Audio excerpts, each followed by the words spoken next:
उसमें कोई मसला? सब क्लियर है? कहाँ तक रीडिंग की थी? ये एडवांटेजेस तक हमने पढ़ी। अच्छा, ऊपर पार्टनरशिप में दो टर्म्स है, जनरल पार्टनरशिप और लिमिटेड पार्टनरशिप। समझ आई थी जनरल पार्टनरशिप क्या होता है, लिमिटेड पार्टनरशिप क्या होता है? नहीं समझ आई?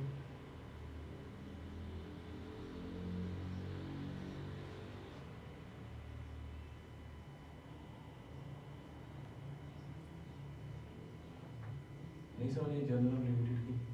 सर रीडिंग की थी मैंने। हाँ, एक में तो ये था ना कि अनलिमिटेड लाइबिलिटी होगी। अनलिमिटेड लायबिलिटी होगी।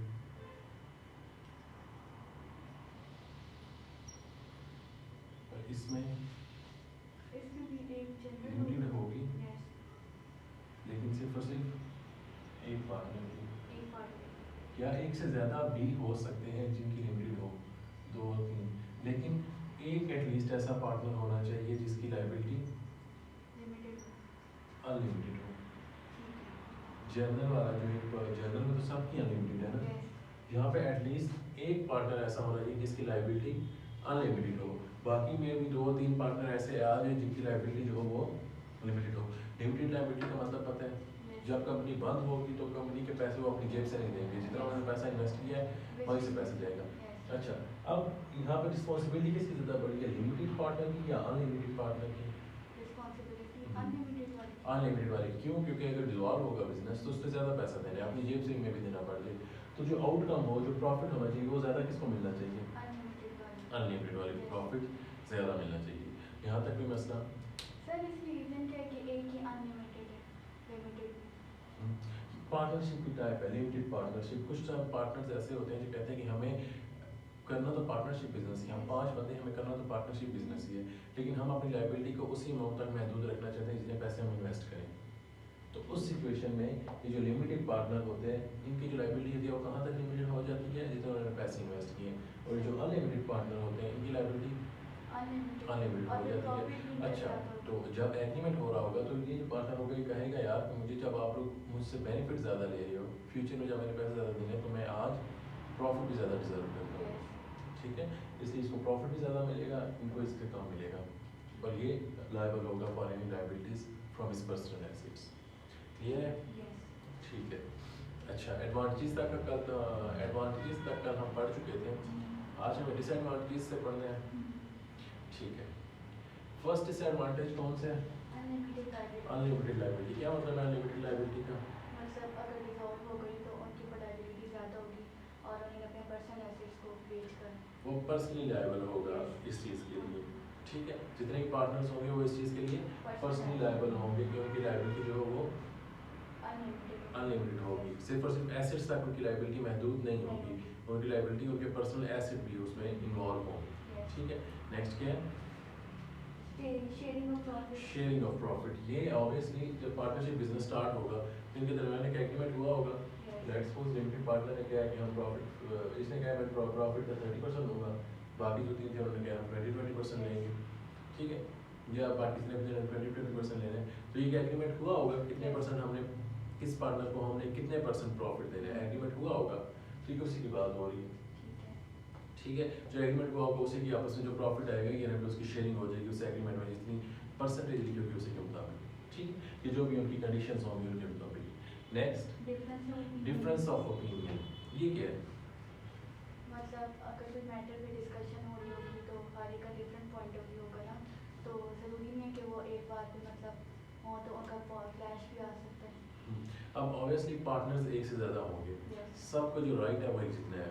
अगर लेट्स सपोज 4 पार्टनर है, 4 25% के ओनर्स हैं, सबका राइट एक जितना है, ठीक है। अब जब डिफरेंस ऑफ ओपिनियन आ गया, एक पार्टनर कहता है ऐसा काम करना चाहिए, दूसरा कहता है नहीं इसको ऐसे नहीं करना चाहिए, डिफरेंस ऑफ ओपिनियन आ गया, वहाँ पर इशू रिजॉल्व करना मुश्किल हो जाता है। अगर हम किसी और इदारे में देखें जहाँ पे सिर्फ लेट्स सपोज सोल प्रोप्राइटर में एक ही ओनर है, ठीक है, अब एक ही ओनर है, वो कोई बात करेगा तो जो नीचे उसने एम्प्लॉई रखा होगा, जो सीनियर मैनेजर रखा होगा, तो वो फैसला उसी का होगा, ये एडवाइस कर सकते हैं, फैसला नहीं कर सकता। यहाँ पे ये चारों के पास फैसले का राइट है, इसलिए डिफरेंस ऑफ ओपिनियन जब आएगा तो फिर इश्यूज बढ़ जाएंगे, ये एज अ डिसएडवांटेज है, ठीक है। नेक्स्ट क्या है? Resolution of partnership. ये बिल्कुल उसी तरह का जिस तरह कल हमने पढ़ा था सोल प्रोप्राइटर का। ये रेजोल्यूशन ऑफ पार्टनरशिप में एग्जांपल ले लेते हैं। बेसिकली बिजनेस पार्टनरशिप दो किस्म के होते हैं, एक पार्टनर बाय विल ठीक है, और दूसरा पार्टनरशिप बाय टाइम। सही, ठीक है, बाय विल वो पार्टनरशिप आपके सिलेबस में नहीं है। बाय विल बिजनेस वो होते हैं कि जब तक पार्टनर्स चाहेंगे कि इस बिजनेस को हमने कैरी करना है, कैरी करते रहेंगे। yes, जिस दिन एक भी पार्टनर ने कहा कि अब हम इस बिजनेस को बंद करना चाहते हैं तो उसी दिन वो बिजनेस बंद हो जाएगा।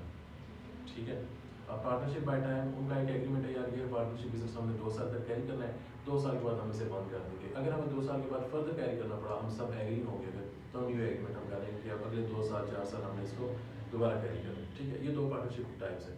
अब रिजोल्यूशन कैसे होगी, जब ये और ये डिसएडवांटेज क्यों लिखा हुआ है रेजोल्यूशन ऑफ पार्टनरशिप, ये इसलिए डिसएडवांटेज में लिखा हुआ है क्योंकि मैं भी एक पार्टनर किसी भी टाइम कह दे कि अब हमने बिजनेस छोड़ देना है, पार्टनरशिप बाय विल चल रहा है मर्जी से, टाइम में तो जब टाइम आता होगा तभी छोड़ेगा, मर्जी से पार्टनरशिप बिजनेस चल रहा है। एक टाइम आ गया एक पार्टनरशिप कहता है यार नहीं अब मैंने बिजनेस तुम लोगों के साथ नहीं करना, मे भी वो पार्टनर बनने के 2 माह बाद कह रहे 3 माह बाद कह रहे, बिजनेस अभी स्टार्ट हुआ था, एक पार्टनर कह रहा मैंने छोड़ ही जाना है, जब वो छोड़ के जाएगा तो बिजनेस डिजॉल्व करना पड़ेगा, खत्म करना पड़ेगा, सारा business- ज़्यादा देर इफेक्ट के ये एग्रीमेंट में होता है, लॉ की तरफ से होता है कि एक छोड़ दें, तो सम टाइम ऐसा होता है कि आपको पूरा बिजनेस बंद करना पड़ता है, सम टाइम ऐसा होता है कि आपको एक जो एम्प्लॉय चला जाता है, जो पार्टनर चला जाता है, उसकी जगह आप रिमेनिंग जो उसको उसकी पेमेंट करके जो रिमेनिंग शेयर्स आपस में आप डिवाइड कर लेते हैं। ठीक है, ठीक है, क्लियर है। नेक्स्ट क्या है, लिमिटेड कंपनीज और कॉर्पोरेशन, कंपनी या कॉर्पोरेशन, कंपनी को ही कहते हैं। ठीक है, यस, अच्छा कंपनी के और भी काफ़ी सारे नाम हैं। ऑर्गेनाइजेशन दूसरी में आएगा, ऑर्गेनाइजेशन सारे ऑर्गेनाइजेशन है, पार्टनरशिप भी एक ऑर्गेनाइजेशन का बेसिक मतलब इदारा होता है, सब इदारे, पार्टनरशिप भी एक इदारा है, कंपनी भी एक इदारा है, सोल प्रोप्राइटर एक है इदारा ही। यस, ठीक है, कंपनी के डिफरेंट नाम्स हैं, कंपनी के जैसे आर्टिफिशियल पर्सन, ठीक है, कंपनी एक आर्टिफिशियल पर्सन है, पर्सन क्यों है, क्योंकि ये अपने जो लाइबिलिटीज है उनको खुद पे ऑफ करके जो ओनर्स होते हैं वो कुछ नहीं देते। ठीक है, और उसके बाद उसको लीगल एंटिटी भी कहा जाता है। अच्छा ये सब नाम इसलिए बता रहा हूँ एग्जाम में अगर इनमें से कुछ भी आ गया तो आपने ये कंसिडर करना है कि ये कंपनी की बात होगी। इसको कॉर्पोरेशन भी कहा जाता है, आपके सिलेबस में शायद कुछ यूज़ हुए हैं कुछ ना हुए हैं, लेकिन ये चारों इन्हीं को कहते हैं। ठीक है, कंपनी भी कहते हैं। अच्छा कंपनी के बारे में तो काफ़ी डिस्कशन हो चुकी है, क्या मतलब है कंपनी का, जिसमें हमारे पास ओनर्स मोर देन 20 होंगे और उस पे जब 20 ज़्यादा होंगे तो लॉ के अकॉर्डिंग ऐसी चीज़ें भी हमें रिकॉग्नाइज करवाना पड़ेगा रजिस्टर कराना और पड़ेगा, उस पे जो लॉज और लीगल रेगुलेशंस वगैरह जो होंगी वो ज़्यादा होंगी। लीगल रेगुलेशन बहुत ज़्यादा होंगे कंपनी पे, आर्टिफिशियल पर्सन होगा, लाइबिलिटी जो होगी वो अनलिमिटेड होगी, लिमिटेड होगी, लाइबिलिटी लिमिटेड होगी, सिर्फ उसकी अमाउंट तक होगी जो उन्होंने स्टार्ट में बिजनेस में या जब शेयर्स परचेज किए थे उस टाइम इन्वेस्ट की थी, इसलिए आपको इनकी लाइबिलिटी नहीं होगी। फर्दर इसमें आप पढ़ेंगे समझ आ जाएगी, इसमें कुछ टर्म्स हैं जो मैं आपको बता देता हूँ। सबसे पहली चीज़ है प्राइवेट लिमिटेड कंपनीज और पब्लिक लिमिटेड कंपनीज, इन दोनों में फ़र्क क्या है। प्राइवेट लिमिटेड तो वो है ना कि जिनके हमारे पास शेयर स्टॉक एक्सचेंज में ट्रेड नहीं हो रहे, यस और पब्लिक लिमिटेड कंपनी जिनके शेयर जो है वो स्टॉक एक्सचेंज में ट्रेड हो रहे हैं। और ठीक है, उनकी फाइनेंशियल स्टेटमेंट्स भी उनके विजिबल विजिबल फ्यूचर किसी और कंपनी के सिर्फ ओनर्स होंगे उन्हीं को होगी। ठीक है, पब्लिक वाले की जो फाइनेंशियल स्टेटमेंट्स होंगी वो सबको अवेलेबल होंगी। ठीक है, ऐसा ही है। उसके बाद प्राइवेट जो कंपनीज होती है उसमें ऐसा होता है कि स्मॉल ग्रुप ऑफ इन्वेस्टर्स हैं। ठीक है, थोड़े से इन्वेस्टर हैं, उन्होंने सामने मिलकर कहा कि हमें कंपनी स्टार्ट करते हैं, ओनर्स हम खुद ही होंगे। अब स्टॉक एक्सचेंज इसके शेयर ट्रेड होने का क्या मतलब है, उसमें शेयर ट्रेड होने का मतलब है कि आप भी जाएंगे तो आपसे पूछा नहीं जाएगा, आप पैसे देंगे, ब्रोकर से बात करेंगे, आपको उस कंपनी के शेयर्स मिल जाएंगे।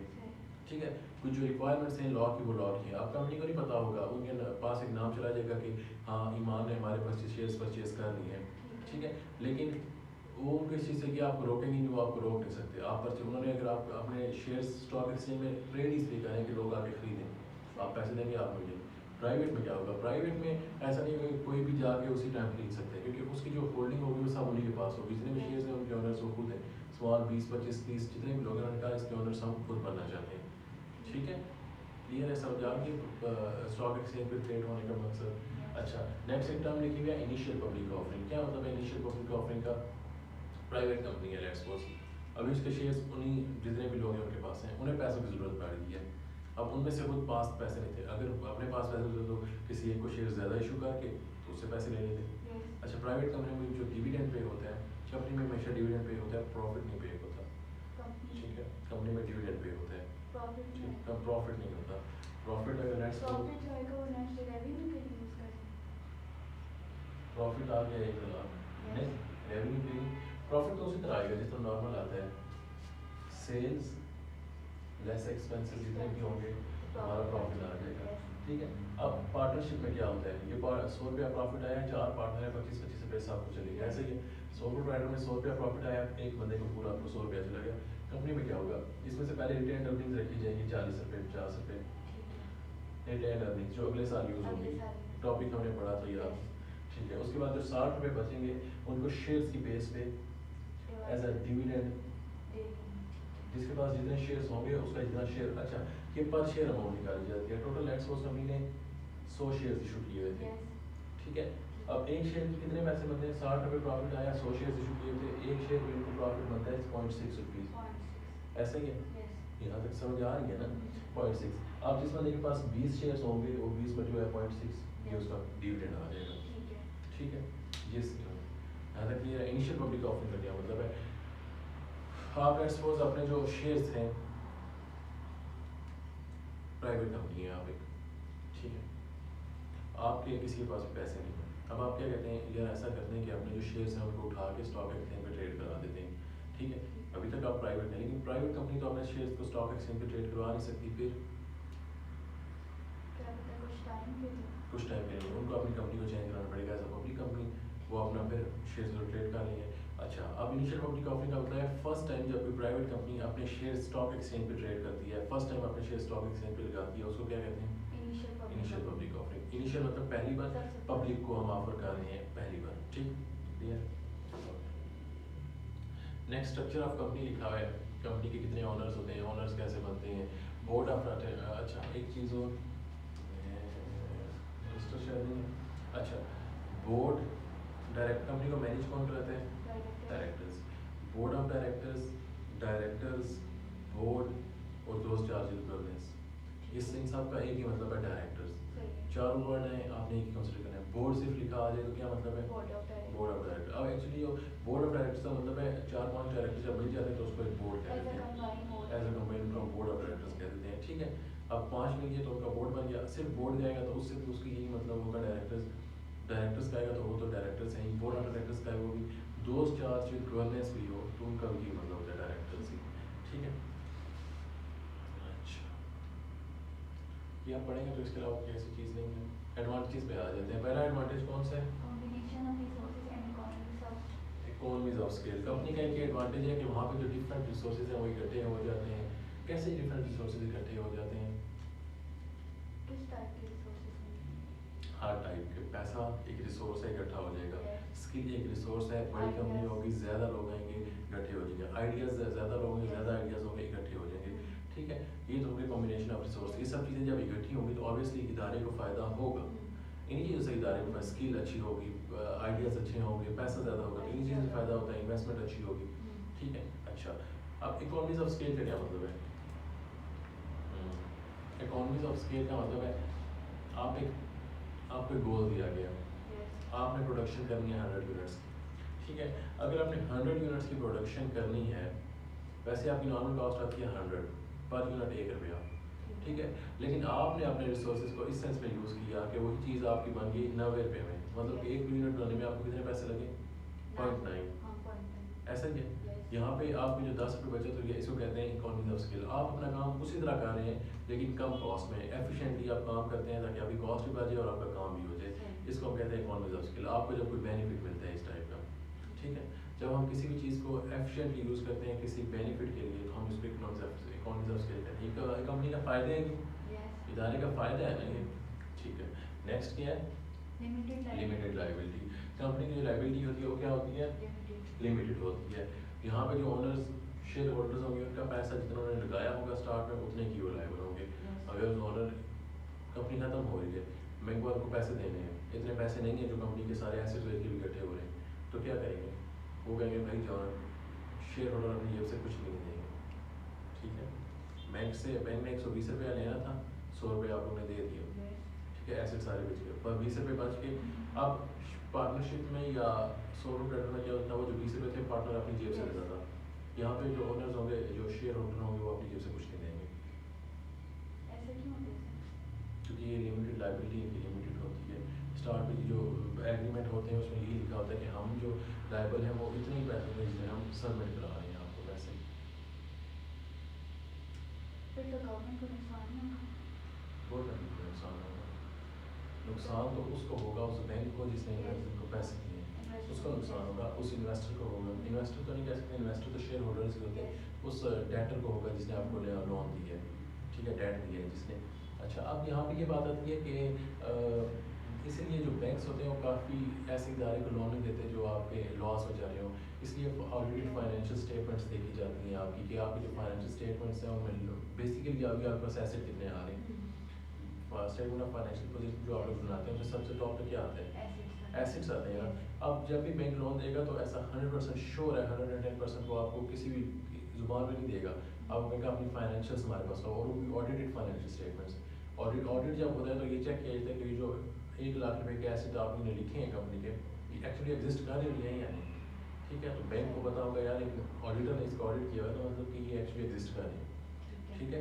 अब बैंक जब ये देखेगा कि यार इसके एसेट 100 रुपये के हैं, इसकी ऑलरेडी लाइबिलिटी 80 रुपये की है, इसको हम 50 रुपये की और लाइबिलिटी दे देंगे, 130 की इसकी लाइबिलिटी हो जाएगी, एसेट इसके स्टिल 100 रुपये के हैं, तो ये हमें कल को अगर बैंक रप्ट होगी तो हम पैसे कहाँ से देंगे, यही सोचेगा ना वो, समझ आ गया लाइबिलिटी, ठीक है।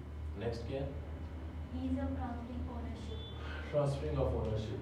सोल प्रोप्राइटर में ओनर मार गया, बिजनेस फंड, Business fund. यहाँ पे एक ओनर मार गया तो उसका बेटा उधर से जाकर किसी कंटिन्यू हो जाएगी, ठीक है, इजीली ट्रांसफर हो जाते हैं, जितने भी शेयर्स थे वो फैमिली मेम्बर्स के नाम पे ट्रांसफर हो जाएंगे। अच्छा, अनलिमिटेड लाइफ, कंपनी की लाइफ जो है अनलिमिटेड होती है अनलेस कि उसको डिसॉल्व ना किया जाए, खत्म ना किया जाए, ठीक है। पार्टनरशिप बिजनेस का एक टाइम में पार्टनरशिप बाय टाइम जो होता है 2 साल बाद हमने पार्टनरशिप बिजनेस खत्म करना है, ठीक है। लेकिन यहाँ पे कुछ ऐसी सिचुएशन नहीं होती, कोई ऐसी कंडीशन नहीं होती, लेकिन पार्टनरशिप में कोई ऐसी कोई कंपल्सरी सिचुएशन नहीं है, सिर्फ और सिर्फ एक कंडीशन है, अगर हमने 2 साल बाद खत्म किया तो हम इस एक्टिविटी के मुताबिक कर सकते हैं, ठीक है। नेक्स्ट क्या है, Tax deduction. Tax deduction. Certain अब एक एग्जांपल थी, हाँ 300 का हमारा सेल है, 200 का एक्सपेंस है, 100 का प्रॉफिट आ गया, ठीक है। बेसिकली हमें पूरी सेल्स पे टैक्स देना चाहिए, Yes. ठीक है, लेकिन टैक्स वाले कहते हैं यार ये 200 रुपये आपने खर्चा किया है, ये आपने भी तो खर्चा किया है, ऐसा करो इस 200 पे हमें टैक्स ना दो, आप हमें इस 100 पे टैक्स दे दो, ठीक है। ये तो एक टैक्स का बेनिफिट हो गया, बेनिफिट हो गया। अब नीचे टैक्स का ही एक लॉस लिखा हुआ है, टैक्स को एक एज अ डिसएडवांटेज भी लिखा हुआ है, अब वो भी यहीं पे देख लेते हैं। अब उन्होंने ये तो कह दिया कि यार इस 200 को हमें टैक्सेबल नहीं है, आप इस पर टैक्स ना दो, ओके फाइन। अब वो कहता है कि ये जो 100 रुपये है इसमें से 40 रुपये, इस 100 रुपये में सबसे पहले कंपनी टैक्स देगी, कंपनी ने इस 100 रुपये में 20 रुपये टैक्स दे दिया, पीछे कितना बचा, 80, Yes. 80 बच गया, 20 रुपये टैक्स दे दिया, देना पड़ेगा ना प्रॉफिट पे। अब ये 80 40 हमने निकाला और पीछे बच गया 40, 40 हमने टेन अर्निंग कर ली, 40 हमारे पास बच गया। Yes. अब ये जो 40 है, 100 रुपये हमारा प्रॉफिट था, 20 रुपये हमने टैक्स दे दिया, 80 रुपये बच गए। Yes. 80 में से 40 हमने रिटेन अर्निंग रख ली, पीछे कितना प्रॉफिट बच गया। अब ये प्रॉफिट हमने किसको देना है, ये dividend. डिविडेंड एज हमने देना है शेयर और होल्डर्स वो को, फिर personal income. लेकिन ये चला जाएगा एज अ पर्सनल इनकम है, ये मतलब पर्सनल इनकम। अब उनको इस 40 रुपये में जब इनकम आएगी एज अ डिविडेंड की इनकम आ रही है तो उनको इस पर दोबारा टैक्स देना पड़ेगा। Yes. ये कंपनी की इनकम थी, ये इनकी ज़ाती इनकम है। अब इनको उसी अमाउंट पे पूरे 100 रुपये टैक्स दिया गया है ना, और उसी 100 रुपये में से 40 रुपया दिया जा रहा है, तो अब इस 40 रुपये में दोबारा इनको टैक्स देना पड़ेगा, ठीक. तो ये डबल टैक्सेशन होगी, एक ही अमाउंट पे 2 दफ़ा टैक्स दिया जा रहा है, ठीक। ये एज अ डिसएडवांटेज है। सर वैसे अगर हम ना वो पहले वाला जो टैक्स है और बाद में जो हम टैक्स देंगे ना, दोनों को अगर ऐड करें और वो वाला टैक्स हम जो होगा वो हमारे एक्सपेंस के जो टैक्स लगेगा वो इक्वल होंगे। जो tax expense statement of comprehensive income में आता है उसी का पूछ लीजिए। नहीं, आप कह रहे थे ना कि आप एक्सपेंस पर भी टैक्स लगा सकते हैं, है ना? क्या मतलब, आपने भी कहा था ना कि एक्सपेंस की बजाय हम प्रॉफिट पे टैक्स लगा रहे हैं। एक्सपेंस निकाल के जो प्रॉफिट आ रहा है इस पर हम टैक्स लगा रहे हैं। एक्सपेंस पर हम नहीं निकाल रहे, ये हमारा एडवांटेज है, हाँ ठीक है। अगर वो एक्सपेंस की जो टैक्स की वैल्यू आ रही है और ये जो प्रॉफिट जो हम दोनों का ऐड करके जो टैक्स ऐड होगा तो वो दोनों इक्वल होंगे, नहीं, एक्सपेंस तो वो ख़त्म हो गया यहाँ तक, ठीक है। वो ऊपर ख़त्म, उसका कोई ताल्लुक नहीं है, ये नीचे एक अलग चीज़ है, कोई इक्वल किसी चीज़ की नहीं है। हाँ, जो स्टेटमेंट ऑफ कॉम्प्रिहेंसिव इनकम में टैक्स एक आती है फिगर, टैक्स एक पैटर्न देखा स्टेटमेंट ऑफ एसोसिएट का, नहीं वो नहीं देखा मैंने। नहीं अच्छा चलो बस छोड़ दो, कोई इशू नहीं है, टेक्स्ट में देखें, वो जब उधर देखेंगे तो आपको खुद ही माइंड में आ जाएगी। ठीक है। ठीक है। अच्छा नेक्स्ट क्या है, एबिलिटी टू अट्रैक्ट फाइनेंसिंग। जितनी ज़्यादा शेयर होल्डर्स रहते हैं, बड़ी कंपनी है, Yes. इजीली लोन भी मिल जाएगा, इजीली नए शेयर होल्डर स्टॉक एक्सचेंज पे शेयर्स भी ट्रेड हो रहे हैं, नए इन्वेस्टर भी आ रहे हैं। अगर हमें शेयर्स इशू करना है तो करंट इन्वेस्टर से भी पैसे ले सकते हैं, इजीली पैसे आ सकते हैं, इजीली लोगों को अट्रैक्ट किया जा सकता है। अब आगे डिसएडवांटेज, सबसे पहला double taxation of profit, double taxation समझ आ गई है। ठीक है।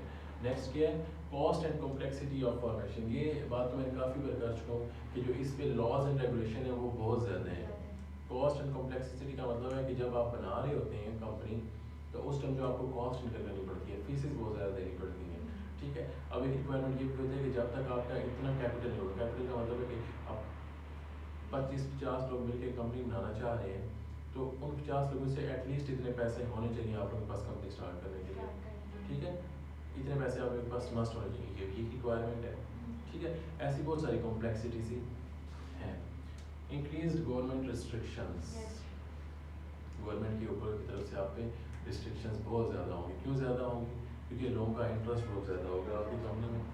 ऐसा ही है, 500 बंदे का पैसा लगा हुआ है और मैनेज सिर्फ और सिर्फ 10 लोग कर रहे हैं, तो उन 500 का इंटरेस्ट को ये सारे देख रहे हैं ना, देख रहे हैं। अब गवर्नमेंट इन पर रिस्ट्रिक्शन इसलिए गई कि कहीं ये फ्रॉड करें और उन पूरे 500 बंदों का पैसा खा लिए भाग दें। गवर्नमेंट इस वजह से इन पर रिस्ट्रिक्शंस ज़्यादा लगाती है। ठीक है। नेक्स्ट एक ये टेबल है, ये वही सारी चीज़ें हैं जो हमने अभी ऊपर पढ़ी हैं ना, इनमें कोई ऐसी स्पेशल या कोई ऐसी ख़ास चीज़ नहीं है। एक बार ये नीचे पूरा चैप्टर कंप्लीट कर लेते हैं, लास्ट पेज है, उसके बाद फिर आप पूरी रीडिंग कर लीजिए, कोई भी क्वेश्चन हुआ तो वो फिर आप पूछ लीजिएगा। ठीक है। अब अच्छा, हमने 2 किस्म की टोटल ऑर्गेनाइजेशंस पढ़ी थी, एक हमने पढ़ी थी प्रॉफिट ऑर्गेनाइजेशन और एक पढ़ी थी नॉन प्रॉफिट ऑर्गेनाइजेशन। यही 2 टाइप्स की ऑर्गेनाइजेशंस होती हैं। प्रॉफिट ऑर्गेनाइजेशंस हमने सारी पढ़ ली। अब नेक्स्ट क्या रह गया, नॉन प्रॉफिट ऑर्गेनाइजेशन। छोटा सा क्वेश्चन है आपके सिलेबस में, बहुत छोटा। ठीक है। क्योंकि इतना इसमें से छोटा है, लेकिन इससे पूछने की जो कि इससे क्वेश्चन आने की जो प्रोबेबिलिटी है वो ज़्यादा है, तो इसको ज़रा सही करके देख लीजिएगा। ठीक है। अब यहाँ पे कुछ नॉन प्रॉफिट ऑर्गेनाइजेशन की टाइप लिखी हुई है। नॉन प्रॉफिट ऑर्गेनाइजेशन बेसिकली होती कौन सी है, जिनका पर्पस पैसे कमाना नहीं होता, किसी भी सिचुएशन में पैसे कमाना नहीं होता। कोई भी मकसद हो सकता है लेकिन पैसे कमाना नहीं हो सकता। अब वो क्या मकसद हो सकता है, यहाँ पे देख लेते हैं। पहला, public sector organisation. Public sector organisation वो बड़ी ऑर्गेनाइजेशन होती हैं सॉरी, पब्लिक सेक्टर ऑर्गेनाइजेशन वो ऑर्गेनाइजेशन होती है जिनको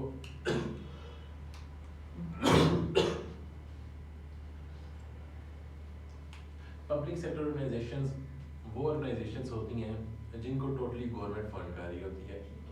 ठीक है। गवर्नमेंट रेगुलेटेड, पैसा सारा कहाँ से आ रहा होता है, गवर्नमेंट से आ रहा होता है। जब गवर्नमेंट से पैसा आ रहा है तो वो सोसाइटी की वेलफेयर के लिए यूज़ हो रही है। ठीक है। लेट्स सपोज कोई इदारा है, गवर्नमेंट स्कूल है, गवर्नमेंट कॉलेजेस है, फंडिंग गवर्नमेंट से आ रही होती है, आगे सोसाइटी की वेलफेयर हो रही होती है एज एजुकेशन, स्टूडेंट्स को जो पढ़ाया जा रहा होता है। अब जिस इदारे को गवर्नमेंट चला रही होगी उसको क्या कहेंगे, पब्लिक ऑर्गेनाइजेशन। ठीक है। क्लियर है।